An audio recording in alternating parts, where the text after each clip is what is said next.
todos. Com muita alegria e prazer que estamos aqui representando um painel sobre liberdades, tratando especificamente do tema de gênero. Agradeço imensamente a honra de estar aqui nesse evento. Cumprimento a todos meus colegas aqui, companheiros de painel, todos os presentes, e já premida pela necessidade de responder à pergunta como as questões de gênero são enfrentadas pela jurisprudência contemporânea dos tribunais brasileiros, já inicio desde logo, então, diretamente as nossas considerações, dizendo que as decisões judiciais nacionais possuem uma dinâmica de movimento muitas vezes contraditório e, por isso, compõem um universo heterogêneo, permeado de avanços e retrocessos. Isso fica muito evidente aqui no cenário nacional, especialmente quando tratado, por exemplo, a Lei Maria da Penha, assunto que não vamos abordar nesse momento. Mas a dizer a vocês que existe nas decisões aquilo que a gente chama de estereótipos de gênero.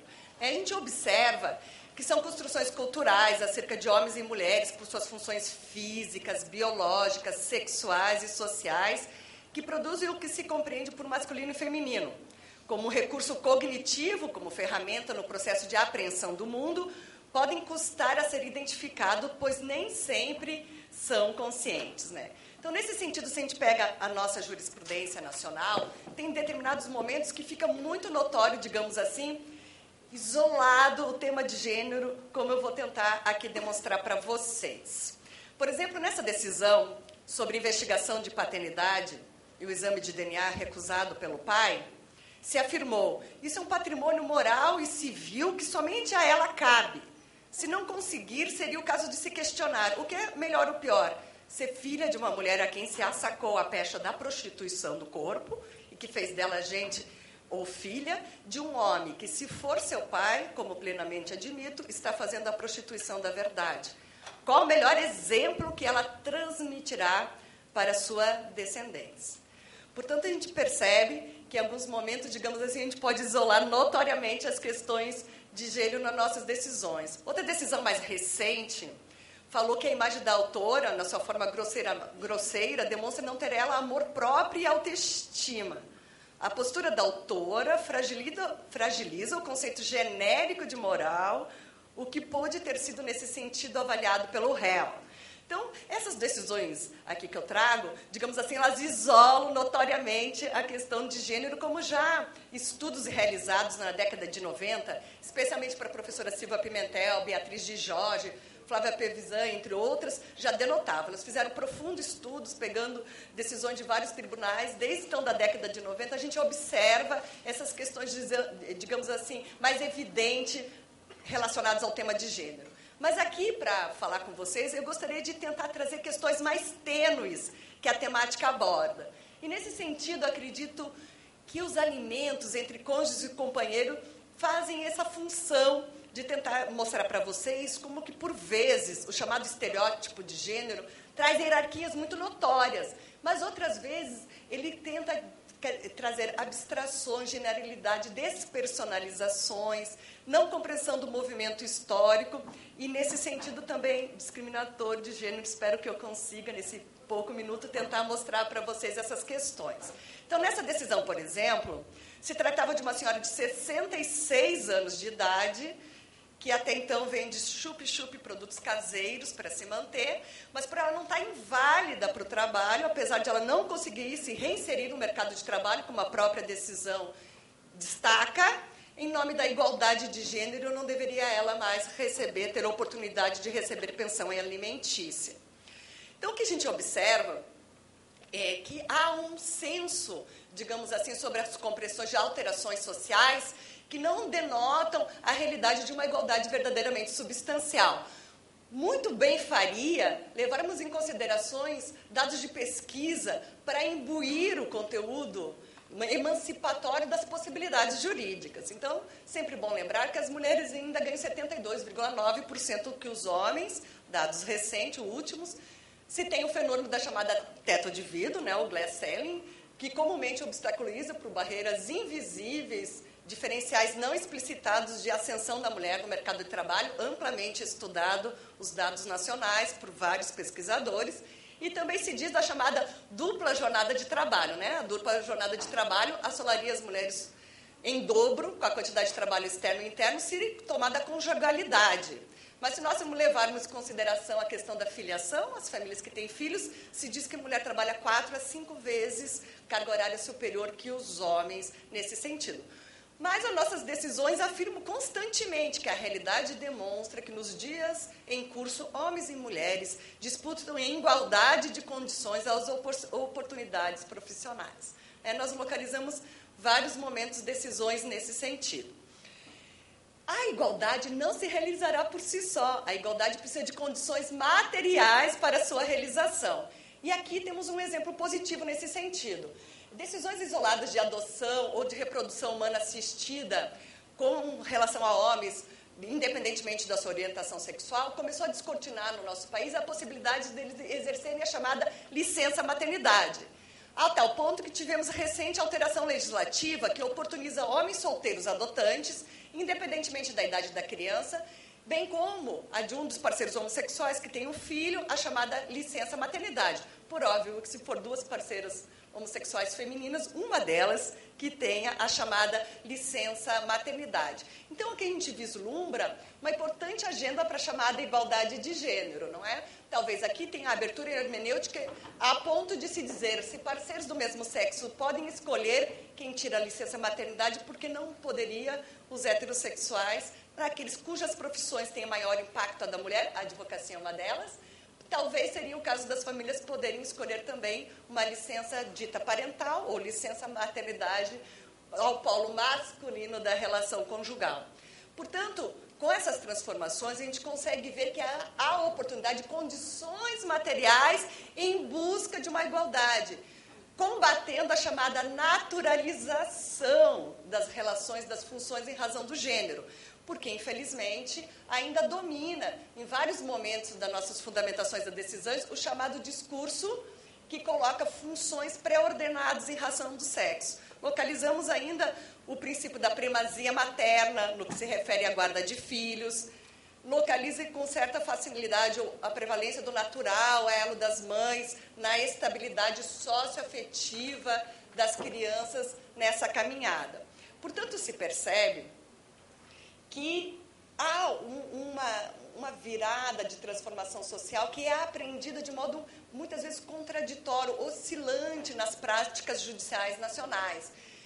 Sem sombra de dúvida, as conquistas acerca da guarda compartilhada e da alienação parental, a gente pode chamar, inclusive, que foram conquistas advindas de um chamado movimento social dos homens. Hoje faz parte da agenda de igualdade de gêneros e também os estudos das chamadas masculinidades, como eu tentei ilustrar aqui rapidamente para vocês.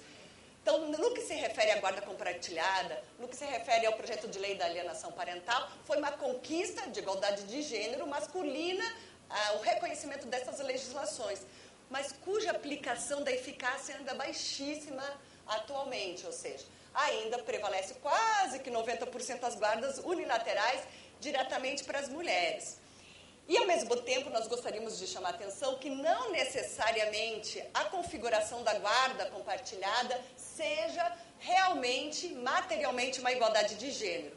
Estudos levados a cabo por Fabiane Simeoni destacam em estudos relacionados de decisões de 2000 a 2007 que muitas vezes o motivo do pedido de uma guarda compartilhada não deixa de ser, por assim dizer, um patriarcalismo tardio. É preciso se reconhecer, sim, que muitas vezes a ausência de igualdade de gênero traz questões negativas fortemente para o polo masculino também das relações. Sem sombra de dúvida, como se fossem eles menos afetivos, menos aptos nas suas relações com relação aos seus filhos. E, ao mesmo tempo, se defender que a efetividade da guarda compartilhada seja materialmente uma guarda compartilhada. Compartilhar direitos e deveres, todas as atividades, e não um livre acesso à criança, e não um controle acerca da sexualidade feminina. Então, a luta por uma igualdade de gênero é uma luta que passa pela sua efetividade da legislação já conquistada e também pela verificação da real e efetiva configuração da chamada guarda compartilhada nesse sentido. Infelizmente, ainda a violência doméstica vitimou 71,8% das 43 mil mulheres assassinadas no Brasil na última década. O lugar mais perigoso para uma mulher ainda é a sua casa e o seu principal agressor é alguém do seu vínculo familiar. Piraquara, nossa cidade vizinha, é a terceira pior cidade do país em temas de violência doméstica. Portanto, infelizmente, o direito de família é um lugar onde se localiza muitas heteropatriarcalidades, né? Basta pensar quem ainda fica com a guarda dos filhos, quem paga, quem recebe pensão alimentícia, com base em que discursos e aonde se localiza a violência doméstica nesses termos. Ao lado da questão do direito de família, outro campo fértil para a verificação da questão de gênero no nosso país é o campo das responsabilidades. Invariavelmente se localiza um apelo à chamada vaidade feminina para fins, dentro desse senso comum, se localizar efeitos para determinadas decisões. E aí segue decisões variadas. A mulher, que com caminhar deambulante, tem um especial ataque à sua vaidade feminina. Se diz que é da natureza da mulher, é da natureza feminina ficar preocupada com as suas madeixas. Em vários momentos se diz, inclusive, acerca do dano estético que atinge especialmente a alma feminina. Então, se percebe que não há, neste campo, um tratamento isonômico. Vários estereótipos notórios de gêneros aparecem em todo momento onde que se atinge a chamada estética da mulher.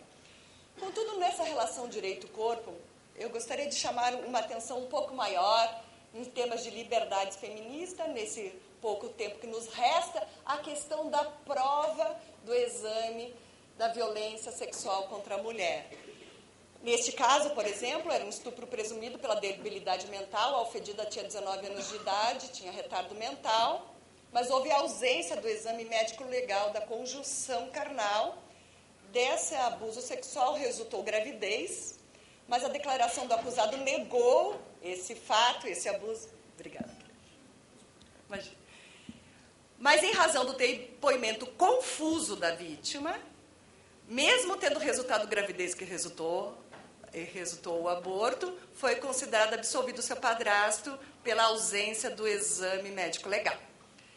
Neste outra decisão, se exige o boletim de ocorrência. Assim, entre um embate entre o interesse particular das mulheres grávidas, vítimas de violência sexual, que, sabe-se, não desejam de largar seu sofrimento com a exposição do fato às autoridades policiais, e, de outro lado, a segurança coletiva, social e jurídica propiciada pela exigência do boletim de ocorrência para a prática do aborto, o receio que se mascare e que se faça aborto sem ser o aborto legal, tem o que se deve privilegiar a este último. Então, as decisões, mesmo dentro do abortamento legal, sempre colocam a questão do corpo e da mulher numa situação, digamos assim, de especial agressão no modo de ver dessa que enfrentou essa pesquisa e, com muito espanto, localizou decisões com esse fundamento. Então, para dizer a vocês que, para responder como as questões de gênero são enfrentadas pela jurisprudência nacional, gostaria de afirmar que a jurisprudência ela pode, sim, ser um lugar onde se localiza especialmente o estigma, o paradigma, onde se coloca em questionamento naturalizações acerca da mulher. Contudo, será exatamente no ponto de vista do judiciário onde poderá se fazer uma leitura, uma hermenêutica emancipatória, que busque exatamente uma igualdade substancial e se busque a consagração dos valores constitucionais na superação de uma visão heteropatriarcal que não tarda de deixar de se expressar, quer evidentemente, notoriamente, quer subliminarmente. Muito obrigada.